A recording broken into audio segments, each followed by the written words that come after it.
నమస్కారం అండి. Hour herbs YouTube ఛానల్కి మీకు తిరిగి స్వాగతం. తెలుగువారందరికీ ఇష్టమైంది వంకాయ. ఇప్పుడు ప్రతి శుభకార్యంలోనూ ఈ వంకాయ లేకుండా ఏ శుభకార్యం చేసుకోరు.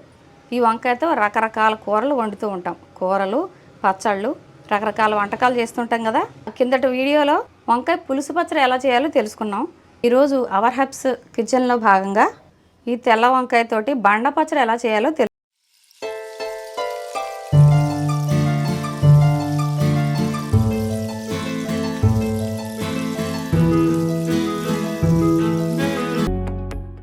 బండ పచ్చడి చేయడానికి ఇలా శుభ్రంగా ఉన్న పుచ్చులు చచ్చులు లేని వంకాయని సెలెక్ట్ చేసుకోవాలండి.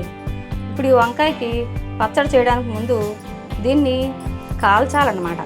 కిందటి వీడియోలో నేను కుంపట మీద కాల్చి చూపించాను పులుసు పచ్చడికి.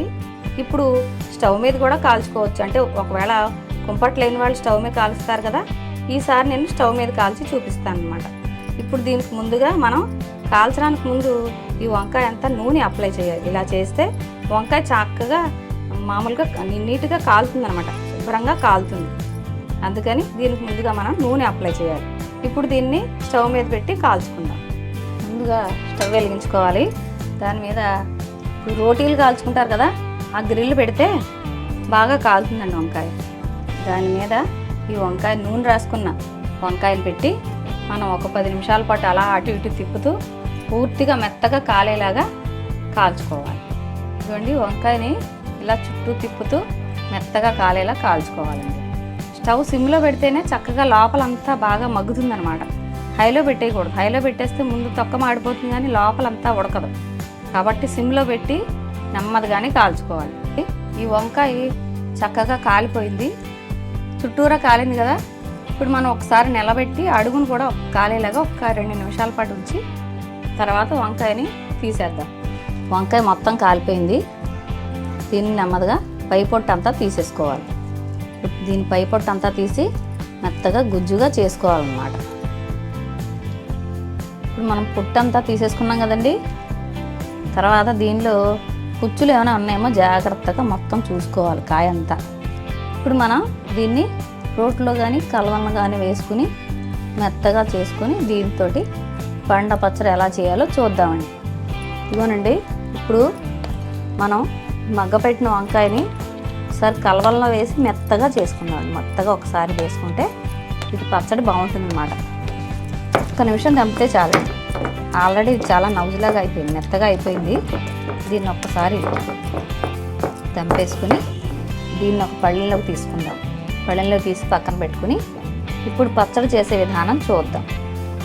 ఇప్పుడు మనం వంకాయ గుజ్జు సిద్ధం చేసుకున్నాం కదండి. ఇప్పుడు ఈ బండ పచ్చడి తయారు చేయడానికి కావాల్సిన పోపుని వేయించుకుందాం. ముందుగా స్టవ్ వెలిగించుకుని మూకుడు పెట్టుకోవాలండి. దానిలో కొద్దిగా నూనె వేసి ముందు వేరుశనగ గుళ్ళు వేయించేసుకుని విడిగా ఒక పళ్ళెంలోకి తీసేసి ఉంచుకోవాలి. అంటే ఈ వేరుశనగ గుళ్ళు పైన అలంకరిస్తే బాగుంటాయి అన్నమాట. రుచి కోసం అని చెప్పేసి వేరుశనగ గుళ్ళు వేస్తున్నాను. వేయించేసి ఒక పళ్ళెంలోకి తీసేసి ఉంచుకోవాలి. మనం వేగిన వేరుశనగ గుళ్ళని వేరే ప్లేట్లోకి తీసేసి ఉంచుకుందాం. ఇప్పుడు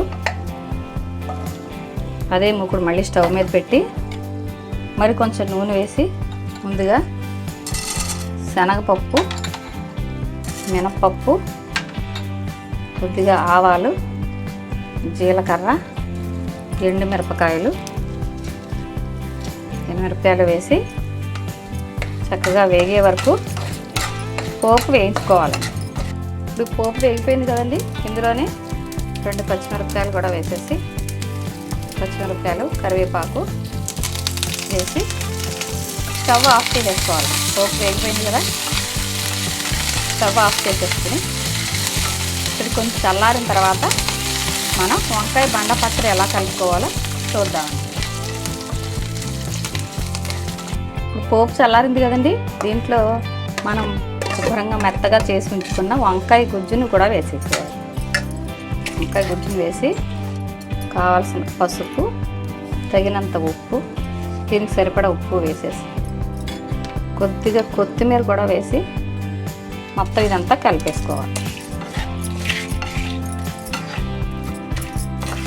అంటే ఈ కొత్తిమీర వాసన అది దీనికి పడుతుంది కదా, చాలా రుచికరంగా ఉంటుందండి ఈ పచ్చడి. వేడివేడి అన్నంలో కలుపుకొని తింటే అదిరిపోతుందన్నమాట. ఈసారి ఇలా చేసి చూడండి మీరు. వంకాయతో రకరకాల వంటలు చేసుకోవచ్చండి. కొత్తిమీర కారం అని, మెంతి కారం అని, వెల్లుల్లి కారం అని, ఉల్లి కారం అని చాలా రకాల వంటలు చేసుకోవచ్చు. ఇప్పుడు మనం బండ పచ్చడి ఎలా చేయాలో చూస్తున్నాం. అంతే, ఇలా కలిపేస్తే, ఇలా కలిపేసి ఇప్పుడు దీన్ని మనం ఒక ప్లేట్లోకి తీసేసుకోవాలి. ఇప్పుడు మనం పచ్చడి చేసుకున్నాం కదండి, బెండ పచ్చడి, దీన్ని ఒక ప్లేట్లోకి తీసేసుకోవాలి. మనం ముందు వేయించి అట్టి పెట్టుకున్న వేరుశెనగ గుళ్ళని దీనిపైన చక్కగా అప్పటికప్పుడు వేయించి వేసుకుని అన్నంలో ఇలా కరకరలాడుతూ ఉండగానే తింటే చాలా బాగుంటుందండి. వేరుశెనగ గుళ్ళు కొద్దిగా కొత్తిమీర కూడా వేసుకుని అలంకరించుకుంటే ఎంతో నోరు ఊరించే వంకాయ బండ పచ్చడి రెడీ అండి. ఇది చాలా ఆరోగ్యకరమైనది కూడా. వంకాయ అనేది తెలుగు వాళ్ళకి చాలా ఇష్టమైన వంటకం కదా, అందుకని వంకాయతో వండే రకరకాల వంటలు నేర్చుకుని చేసి పెట్టండి. ఇంట్లో వాళ్ళందరూ కూడా చాలా ఇష్టంగా తింటారు. ఇదండి వంకాయ బండ పచ్చడి చేసే విధానం. మీకు ఈ వీడియో నచ్చినట్లయితే లైక్ చేయండి, మీ బంధుమిత్రులతో షేర్ చేసుకోండి. మా ఛానల్ కొత్తగా చూస్తున్నట్లయితే తప్పకుండా సబ్స్క్రైబ్ చేయండి. మరొక ఆరోగ్యకరమైన రుచికరమైన వంటకంతో మళ్ళీ కలుద్దాం.